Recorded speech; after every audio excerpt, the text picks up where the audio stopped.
You know, every single time you go online, you're stepping into this vast, invisible world. And it has its own hidden dangers, for sure, but also its own incredible defenses. Today, we're going to pull back that curtain and take a look at the digital underworld. We're talking about crime scenes made of pure code and the digital shields we all rely on to stay safe. So, to kick things off, let's start with this really powerful idea from Philip Zimmermann, the guy who created PGP encryption. He said, if privacy is outlawed, only outlaws will have privacy.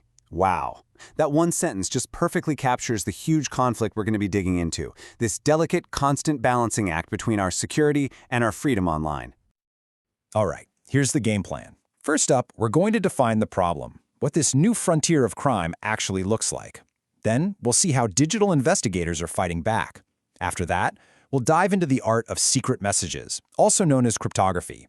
We'll see how that helps build a web of trust. And finally, we'll wrap up by looking at the big question: what's the future of privacy? Okay, so let's jump right into the problem. This new frontier of crime. What are we really talking about? What are the digital threats that we're all actually facing every day? We hear the word cybercrime thrown around all the time, right? But what is it really? Well, at its most basic, it's any crime that happens on a computer or over the internet. But here's what makes it so tough. It has no borders. A crime can start in one country, hit a victim in another, and bounce its signal through servers in a dozen other places. It is an absolute nightmare to investigate. And we're not just talking about one kind of threat. It's this massive spectrum. You've got things like phishing, which are designed to trick you into giving away your passwords. Then there's straight-up hacking to steal data, cyber-stalking, and of course, unleashing destructive viruses. It's a huge, constantly changing battlefield. And this really gets to the core of it. There's been a fundamental shift in how we have to think about what a crime scene even is. It's not a physical place anymore that you can rope off with yellow tape. No, the modern crime scene is this invisible landscape of data and code. The fingerprints, the footprints, they're all digital, and that changes absolutely everything. So, if the crime scene is digital, how in the world do you investigate it well? That brings us to the solution, digital CSI. It is all about following those tiny little breadcrumbs that get left behind in the code. The official name for this field is digital forensics, and you can pretty much think of it as CSI for your computer. But, and this is the important part, it's not just about finding the data. The really crucial thing is collecting, analyzing, and then reporting on that data in a way that will actually stand up in a court of law. You make one wrong move, and your key piece of evidence could get thrown right out. So every single investigation follows these 4 critical stages, and they have to be done in perfect order. It starts with acquire, where you have to preserve the original evidence without changing a single bit or byte. Then comes analyze. That's the deep, technical dive into the data. Third is evaluate, where you step back and figure out, okay, what does this all mean for the case?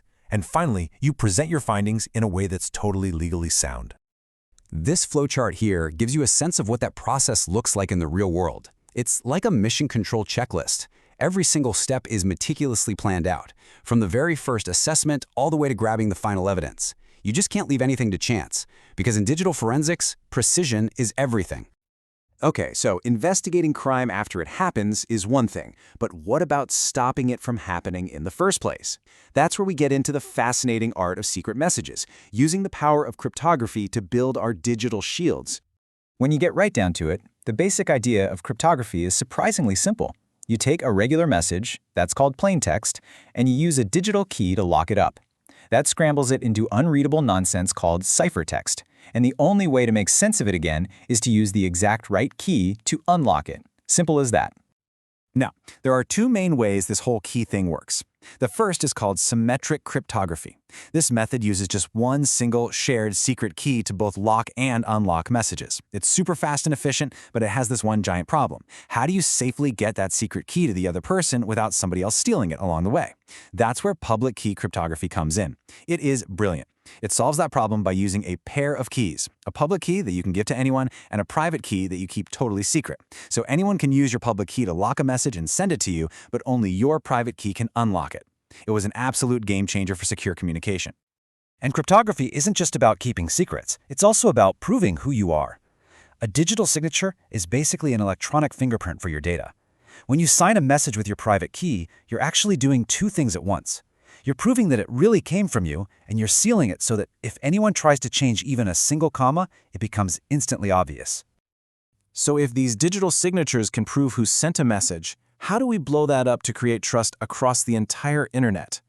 This brings us to a really cool idea called the web of trust. So this web of trust is a fascinating concept. Instead of having one big company or some government agency telling everyone who to trust, it's a decentralized system built from the ground up. Think of it like this. You trust your close friends, right? And you'd probably trust someone that your friend introduces you to. It's the same idea. People vouch for each other's digital identities by signing their public keys. Over time, all those individual connections create this strong, organic web of trust. All of these things we've talked about, digital forensics to catch the bad guys, and cryptography to protect the good guys, it all leads us to one of the biggest, most important debates of our time, the future of privacy itself. And that leaves us with this fundamental and frankly very difficult question. In a world with more and more surveillance, is strong cryptography an essential human right, our last best defense for privacy? Or is it a threat, a tool that lets criminals and terrorists hide their tracks from law enforcement? There's no easy answer, and how we decide to answer that question